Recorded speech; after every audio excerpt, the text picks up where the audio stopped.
time for In the Zone with Aaron Peters.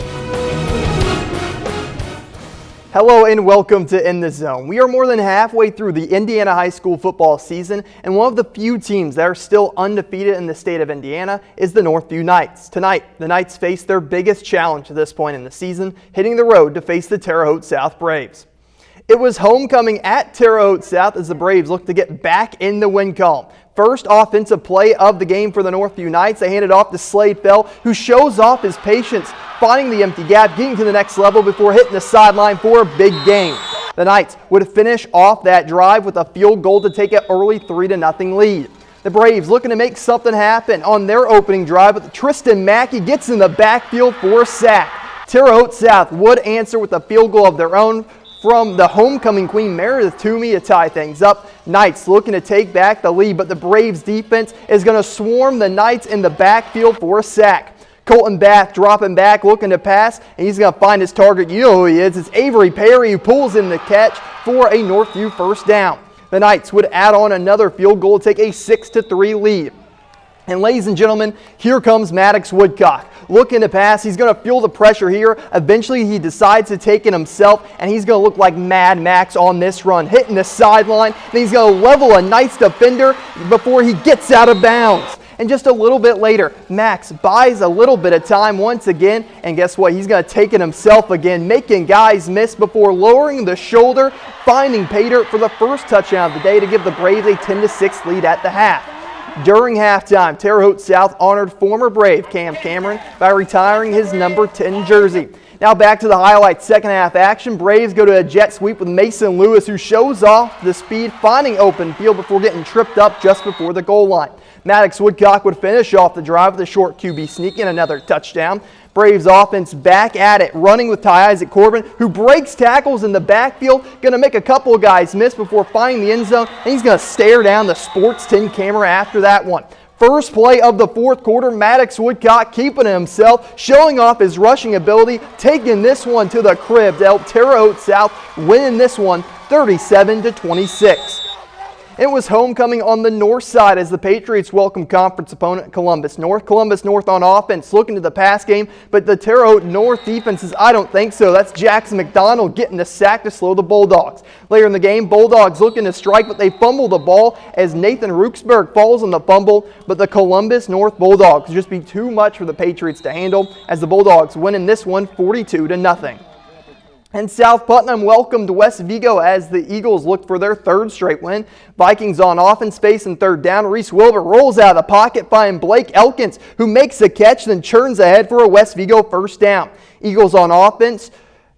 The quarterback, Drew Klein, keeps himself, making defenders miss. He stumbles but recovers to find Pater. West Vigo now trying to tie things up. Back on offense, going to the pass game, but Brody Burge gets the interception. He's going to take it all the way to the house for a pick six. And look at the end of the play here, just diving into the end zone. South Putt back on offense. Drew Klein finds Khalil Jefferson, who does the rest, refusing to go down for another Eagle touchdown. We'll see him again a little bit later. Eagles going back to the pass game. Drew Klein drops back, finding Bransley Hanley this time, who takes it to the crib, extending the big South Putt lead. The Eagles offense just couldn't be stopped tonight as Klein rolls out of the pocket, finding Khalil Jefferson. I said we're going to see him again. Check this out. Spins out of a tackle. He's going to make two more guys miss, and then he's going to finish what he started, getting back to the end zone for another touchdown. And if you watch South Putt this year, you know who this guy is. As the Eagles, they're going to hand it off to Ty Benton, and he's going to make a house call on this one, somehow still standing, and he's going to take it all the way as the Eagles cruise to a 69-13 victory.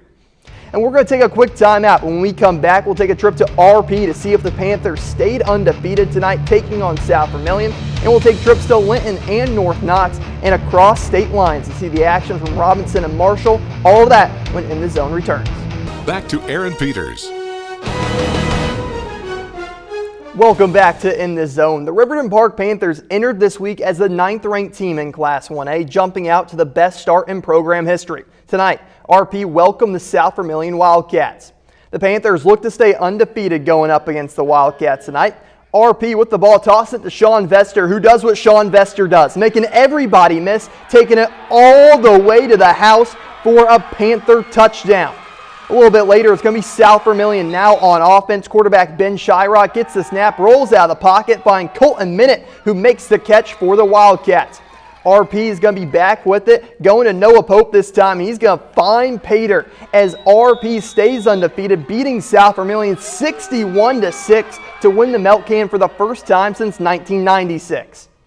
The Miners hosted the top team in 1A, the North Decatur Chargers. Linton looking to pass. Paul Oliver launches this one deep to Cooper Smith, who hauls it in wide open before getting dragged down from behind. Miners sticking with the pass game. Paul Oliver is going to go deep once again, and check out the catch by Russell Goodman. Going over the defender, getting the touchdown for Linton. And the Miners back with the ball, and they're going to give it back to Cooper Smith, this time with a handoff, and he gets some big-time blocks from the big boys up front to help Cooper find Pater to help the Miners win their third straight game, beating North Decatur 38-20. The North Knox Warriors were looking for their second straight win facing Princeton tonight. Princeton would start with the ball, looking to make something happen, but the Warrior defense shuts them down immediately.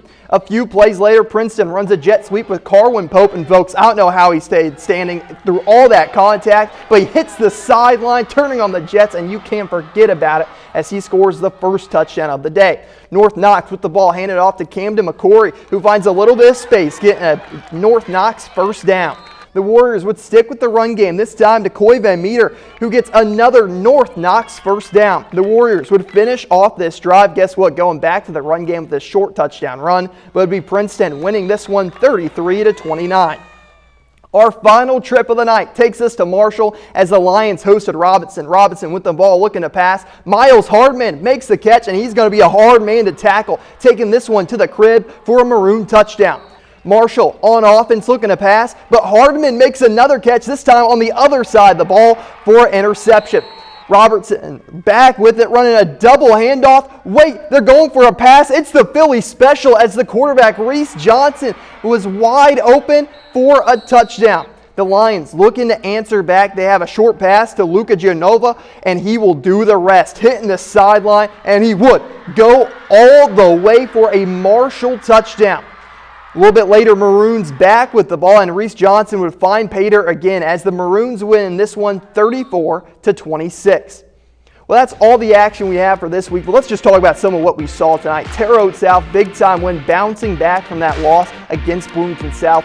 South right now is 4-2 on the season, but keep in mind their two losses came from Bloomington South, the number 2 ranked team in Class 5A, and Plainfield. Plainfield did lose tonight to Decatur Central. That's another great team in the state of Indiana.